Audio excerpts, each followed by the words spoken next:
Mari kita berdoa. Terima kasih kepadamu Tuhan Yesus untuk pagi hari ini. Kami bisa menikmati tidur dengan nyenyak. Kami menikmati hari-hari bagaimana Engkau memimpin kami. Dan ini waktunya kami mau mendengar firman. Singkapkan apa yang menjadi isi hatimu kepada kami, sehingga kami semakin mengenal dan memahami hatimu, mengenal jalan-jalanmu, sehingga hidup kami semakin hari semakin bijaksana. Terima kasih Tuhan, di dalam nama Tuhan Yesus. Haleluya. Amin. Firman Tuhan pagi hari ini adalah tentang mengusir pikiran yang negatif.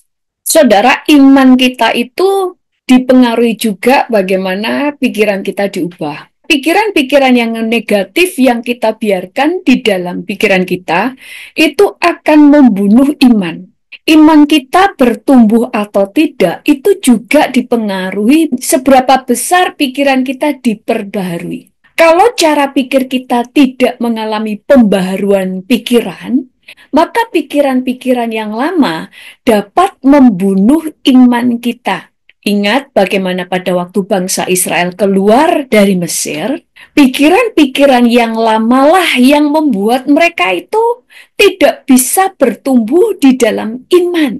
Sekalipun mereka melihat mujizat di depan mata. Mereka melihat bagaimana pada waktu 10 tulah terjadi di Mesir. Kota Goshen sama sekali tidak tersentuh oleh tulah. Sama sekali. Bahkan pada waktu terjadi kegelapan selama 3 hari. Gelap gulita. Goshen itu terang. Mereka melihat bagaimana laut Teberau terbelah. Mereka melihat di hari terakhir mereka di Mesir. Mereka melihat dengan mata kepala sendiri bagaimana semua anak sulung di Mesir, semuanya mati tanpa terkecuali, termasuk anak sulungnya binatang. Tetapi hanya orang Israel yang tidak tersentuh oleh kematian, karena mereka telah mengoleskan darah domba di ambang pintu mereka sebagai lambang darah Yesus. Mereka melihat tiang awan, tiang api. Mereka melihat mujizat demi mujizat. Mereka melihat air keluar dari batu karang. Mereka melihat mana datang setiap hari. Yang itu tidak pernah terjadi di negara manapun. Hanya terjadi untuk bangsa Israel. Tidak ada bangsa lain yang mengalaminya. Karena ini adalah makanan dari surga. Ini adalah makanan, karena mana adalah makanan malaikat. Tetapi apakah iman mereka bisa menjadi bertumbuh? Tidak. Selama cara pikir mereka tidak diubah. Karena dunia ada di bawah kuasa si jahat. Iblis itu pencuri, pembunuh, pembinasa, dia pendakwa, dia suka memberikan intimidasi dan penuduh. Sehingga manusia terbiasa punya pikiran-pikiran negatif karena setiap hari atmosfer yang tercipta di dunia ini adalah tuduhan, intimidasi.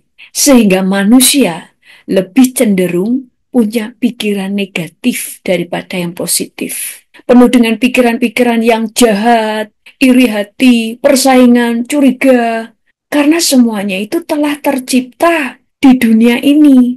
Makanya supaya kita bisa bertumbuh di dalam iman, supaya kita itu bisa hidup dengan merdeka, bisa hidup dengan damai sejahtera, bisa bersandar kepada Tuhan Yesus tanpa ada ketakutan, kekhawatiran yang menguasai. Bukan berarti kita nggak akan mengalami takut ya, tetapi tidak dikuasai ketakutan, tidak dikuasai kekhawatiran. Nah, pikiran-pikiran kita itu sudah terinfeksi sejak di dalam kandungan. Tergantung dari orang tua kita dan ibu yang mengandung.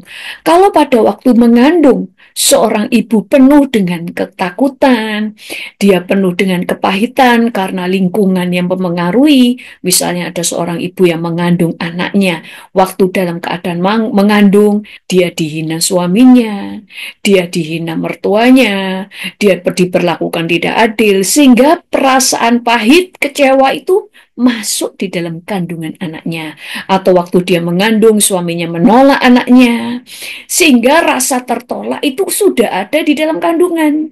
Lalu ibunya menjadi kecewa dan ibunya misalnya juga benci terhadap kandungannya karena merasa gara-gara bayi dalam kandunganku, aku ditolak suami. Itu juga menghancurkan alam bawah sadar janin yang sedang bertumbuh di dalam kandungannya. Tetapi kalau ibunya punya pikiran yang positif, dia adalah orang yang punya iman, dia adalah orang yang mengenal Tuhannya, maka bayi yang di dalam kandungan juga demikian.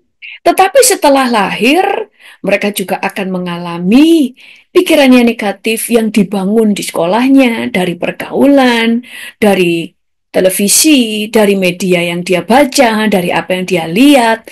Semuanya itu kan bertujuan untuk menghancurkan. Apalagi anak-anak belum bisa memilih mana yang dia harus lihat, mana yang harus dia dengar, mana yang harus dia tolak. Mereka belum tahu.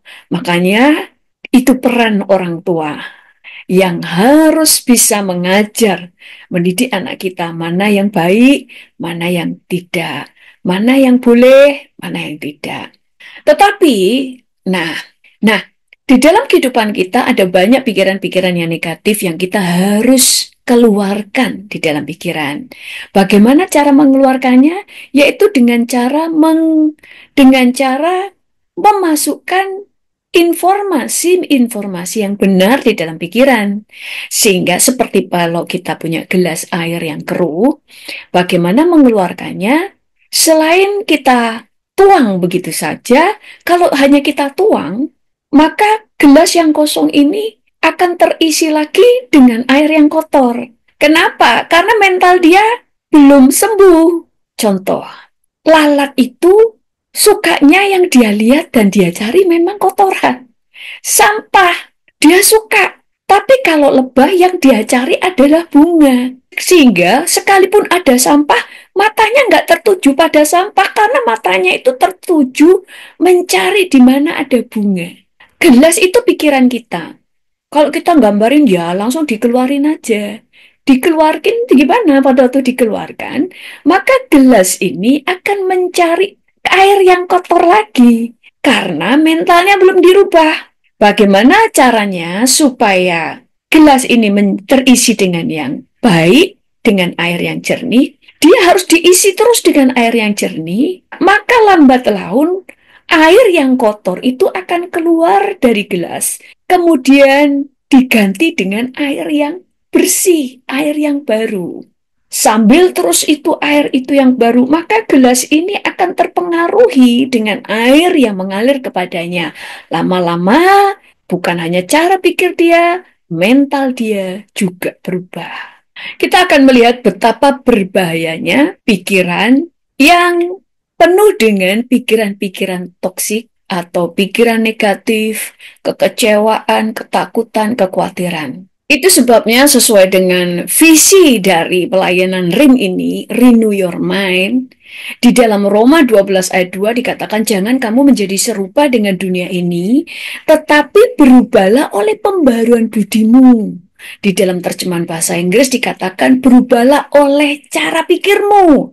Sehingga kamu dapat membedakan manakah kehendak Allah, apa yang baik, yang berkenan kepada Allah dan yang sempurna.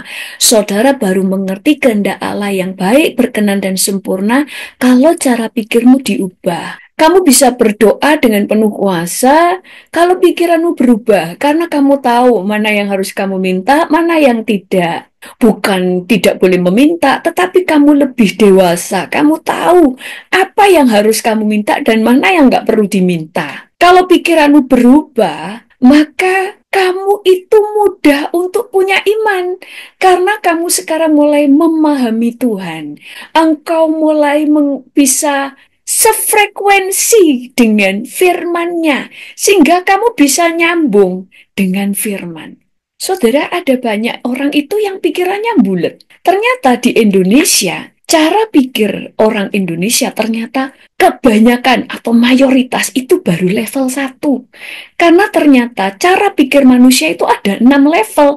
Dan orang Indonesia itu masih level 1. Nanti di khotbah yang berikutnya saya akan jelasin. Di level 1 itu cuma mikir Orang mikirnya tuh cuma begini, pikirannya tuh pendek. Misalnya saya berkhotbah begini. Kebutuhan utama seorang istri adalah uang. Karena dia harus yakin bahwa keluarganya itu cukup uang untuk makan. Karena dia yang mengatur makan, dia yang mengatur belanja. Sehingga kalau ada uang, dia merasa aman. Terus orang akan menjawab, kebutuhan kan nggak cuma uang, kebutuhannya A, B, C, D, C. Orang itu nggak bisa ngerti. Kalau dikatakan yang utama, berarti ada yang kedua, ketiga, dan kelima. Kecuali khotbahnya berkata, perempuan hanya butuh satu, uang. Nah, jadi orang tuh kurang bisa mencerna. Diajar, jangan terlalu memanjakan anak. Langsung pikirannya, berarti kita harus keras dengan anak. Loh, kasihan dong kalau kita keras sama anak. Masa anak kita harus kita pukuli? Lah yang bilang kita harus pukuli anak, keras dengan anak itu ya siapa? Nah, cara pikir ini kalau tidak dirubah, saudara itu akan menjadi orang itu yang sulit nangkep dalam setiap maksud yang firman Tuhan katakan. Nah, level 1 itu berarti cara pikirnya belum berkembang. Ini ada sebuah gambaran yang luar biasa dari kisah nyata. Di Amerika itu kan di Amerika kan banyak orang itu kalau mau masang rumput, mau bersihkan rumput, kebanyakan mereka kerjain sendiri. Ada seorang suami istri yang kemudian memasang rumput di halaman rumahnya.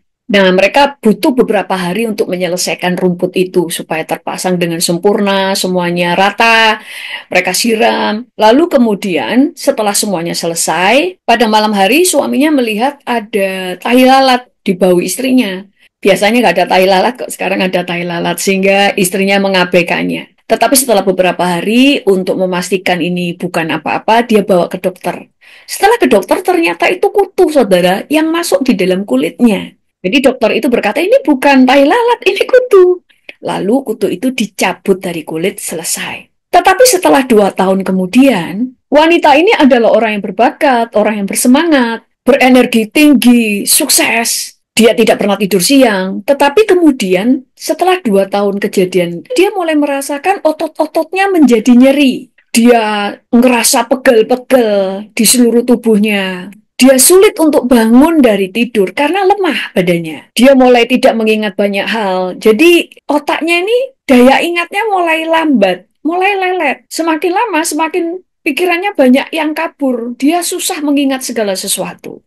Lalu dia mulai menjalani tes demi tes ke dokter. Ternyata dia didiagnosa mengidap penyakit lime. Penyakit lime ini ternyata berasal dari gigitan kutu. Dan suaminya ingat, 2 tahun yang lalu istrinya ini digigit oleh kutu. Kutu yang tenggelam di kulitnya.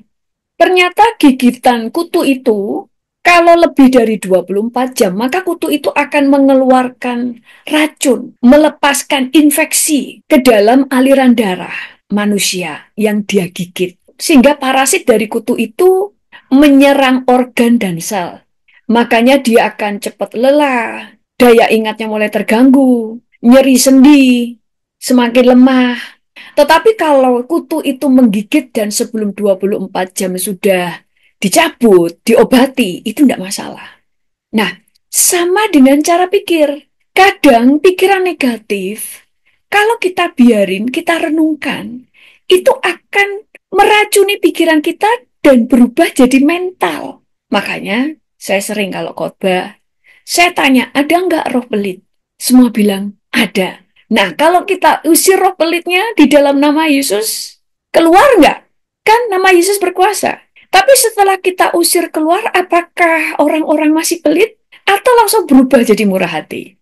Jawabannya, masih pelit. Jadi masalahnya bukan di setan, setannya sudah diusir. Tetapi kalau pelit itu sudah menjadi mental, jadi sifat, nggak bisa diusir. Hanya bisa berubah kalau orang itu bertobat dari pelitnya. Dengan cara apa? Cara pikirnya yang memikirkan kepentingan diri sendiri, mulai berubah, mulai peduli dengan orang lain. Pikirannya mulai mempercayai Tuhan, bahwa Tuhan itu sanggup memberkati orang-orang yang murah hati. Makanya Alkitab berkata, pergaulan yang buruk merusak kebiasaan yang baik. Karena apa yang mereka katakan, cara pikir mereka, itu pelan-pelan saudara tangkap dan meracuni. Itu sebabnya kalau saudara ini bergaul dengan siapa, nanti cara bicaramu akan mirip dengan mereka. Cara pakaianmu, gayamu, itu akan mirip dengan kelompokmu. Dulu ada saudara, anak muda di Amerika. Dia tuh suka sekali membaca buku-buku dan film tentang orang-orang yang psikopat, menyiksa orang lain. Tadinya dia melihatnya ngeri. Nah, ini seperti gigitan kutu. Kalau dia cepat beresin, selesai. Tapi dia membiarkan itu ada di pikirannya. Sehingga lama-lama dia bukan ngeri, tapi mulai suka dengan film-film yang seperti itu. Setelah senang, dia mulai menikmati. Setelah itu berkembang kepada pikiran, gimana ya rasanya ya kalau menyiksa orang, itu sampai timbul, saudara. Lalu orang ini menikah dengan seorang wanita yang lugu, yang mencintai dia memang cari yang demikian. Dan dia memang menikah, tujuannya adalah untuk dia bisa melampiaskan hasrat terpendamnya untuk meniru apa yang dia lihat di film-film. Dan bisa ditebak pada akhirnya istrinya dianiaya sampai mati. Dimulai dari sedikit gigitan dari pikiran yang negatif yang ditanam oleh iblis waktu kamu membukanya bagi setan. Kau melihat, kau mendengar, dan engkau terus menikmati. Waktu kita mulai berpikir negatif, lama-lama jadi mental. Makanya dengan firman Tuhan tidak mudah percaya, tidak mudah imannya itu bisa bertumbuh. Baru ada benih iman, mati oleh karena ketakutan, kekhawatiran, dan pikiran negatifnya. Itu sebabnya waktu kita menjadi orang percaya, proses berikutnya adalah pembaruan cara pikir. Yang negatif, semuanya itu harus dicabut. Yang negatif itu harus dirubah. Dengan cara apa? Terus disiram dengan cara pikir yang baru, yaitu dengan firman Tuhan yang disampaikan dengan benar. Kita semuanya tidak bisa menghalangi iblis melalui media, melalui manusia, melalui bacaan, memberikan pikiran yang negatif. Tetapi yang bisa kita lakukan adalah menyaring semua yang boleh masuk di pikiran dan mana yang tidak. Ada seorang anak muda, gurunya berkata begini, kamu ini nggak bisa apa-apa, kamu itu yakinlah, kamu itu nggak bisa berhasil. Kamu itu nggak bisa jadi apa-apa. Waktu pikiran itu nancep di pikirannya, dan itu benar, dia tidak jadi apa-apa. Dan guru ini mungkin akan berkata, benar kan yang aku katakan? Sebenarnya bukan benar yang dia katakan. Tapi karena anak ini percaya dengan perkataan gurunya. Sehingga waktu dia mau berhasil, dia berpikir nggak mungkin saya berhasil. Begitu terus sehingga dia tidak berhasil. Makanya seperti contoh yang pernah saya sampaikan juga, seorang anak muda yang sekolahnya itu dia bodoh, nggak terlalu pintar, sampai suatu saat orang berkata, wis kamu nggak usah kuliah lah, nggak akan daripada buang-buang duit, kamu itu bodoh gitu ya kan. Sampai dia ngomong sama mamanya, aku nggak usah kuliah lah, saya nggak sanggup, saya ini bodoh. Terus ibunya berkata, kalau sebelum kamu memutuskan tuh nggak kuliah, ayo tes IQ. Ternyata IQ-nya tinggi. Ibunya berkata, loh kamu ini pintar loh, IQ-mu aja tinggi kayak gini. Sejak itu, dia menjadi orang yang berhasil karena dia tahu IQ-nya. Setelah sukses, dia ngomong sama mamanya, puji Tuhan, mama waktu itu ngajak aku tes IQ. Sehingga aku tahu kalau IQ-ku itu tinggi. Itu mengubah mindsetku. Kalau tidak, aku selalu berpikir aku bodoh, maka aku tidak akan sesukses ini. Dan mamanya dengan santai berkata, bukan, kamu itu sukses. Karena kamu tidak tahu sebenarnya IQ-mu itu rendah. Kamu sukses sejak kamu percaya bahwa IQ-mu itu tinggi. Karena ternyata mamanya yang mengubah nilai dari IQ-nya. Sehingga anak ini percaya dia pinter. Makanya firman Tuhan berkata, terjadi menurut imanmu. Terjadi menurut apa yang kamu percaya. Itu sebabnya iman itu juga dipengaruhi dari cara pikirmu yang berubah. Jadi sekali lagi, pikiran negatif bisa menghancurkan iman. Mari kita berdoa. Terima kasih kepadamu Tuhan, Engkau luar biasa, Engkau dahsyat, Engkau ajaib. Biarlah lewat pelayanan Renew Your Mind ini, pikiran kami terus diubah, terus diperbarui sesuai dengan firman. Waktu pikiran kami diubah, maka mental kami diubah, karakter kami diubah, sehingga kami semakin hari semakin bijak, berhikmat, dan karakter kami, cara pikir kami, perasaan kami semakin sama seperti Yesus. Terima kasih Tuhan, hamba-Mu serahkan semua yang ikut di mesbah doa pagi hari ini. Berkati mereka, penuhi mereka dengan hikmat, dan biarlah Engkau Tuhan yang bekerja atas mereka semua, sehingga cara pikir mereka diperbarui. Karena waktu mereka percaya mereka bisa, mereka bisa. Waktu mereka percaya bahwa mereka diberkati, maka mereka diberkati. Waktu mereka percaya mereka ditetapkan sebagai kepala, menjadi orang yang berhasil, semuanya itu pasti terjadi. Di dalam nama Tuhan Yesus, haleluya. Amin. Terima kasih semuanya. Sampai bertemu lagi besok pagi di Mesbah Doa jam 5.30 pagi. Tuhan Yesus memberkati. Kasih Yesus, kasih Yesus, kasih Yesus bagiku.